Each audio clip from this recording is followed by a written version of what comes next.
So we take 2 pounds of squash, peel it. We have some in the oven. We roasted these for half an hour. Let's go grab them. We'll take them out. Yep.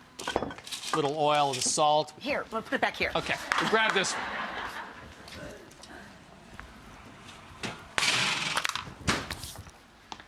Put that in a bowl. Most of them are out. Lovely. So this is a great technique. It's from Indian cooking called tarka.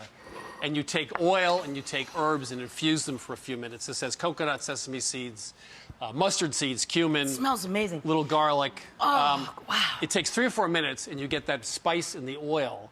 And then you can coat anything you want. You can put it on top of anything. Can I put this in here? Put it right in there. Okay. So instead of just roasted vegetables or steamed vegetables, that tarka, the spice and the oil is just really terrific. Oh, God, it smells amazing, Chris. I'll platter this. You know, I love cooking with Rachael. She does all the work. I just feel so useless if I'm not doing something in the kitchen.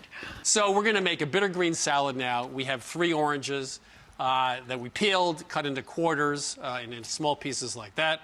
We have a little bit of vinegar to it to let it sit. And now we're going to take some fresh herbs, oregano, and shallot. Now, the thing about this is, it's a great tip, and you know this.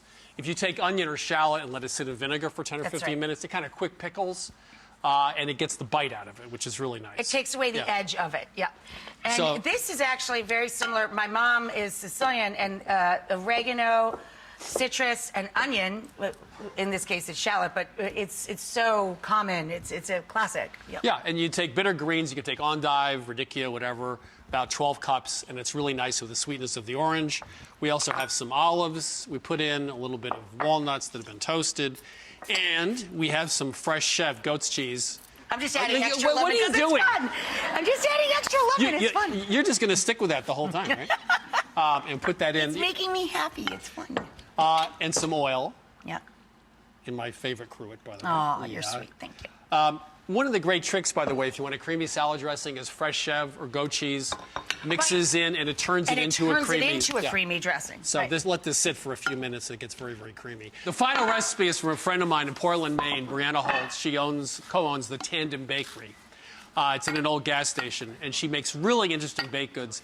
This is a ginger chocolate scone. Yum. I'll say that again. This is a ginger chocolate scone. They're absolutely fabulous. So she mixes up the butter in some of the flour. At first, does that.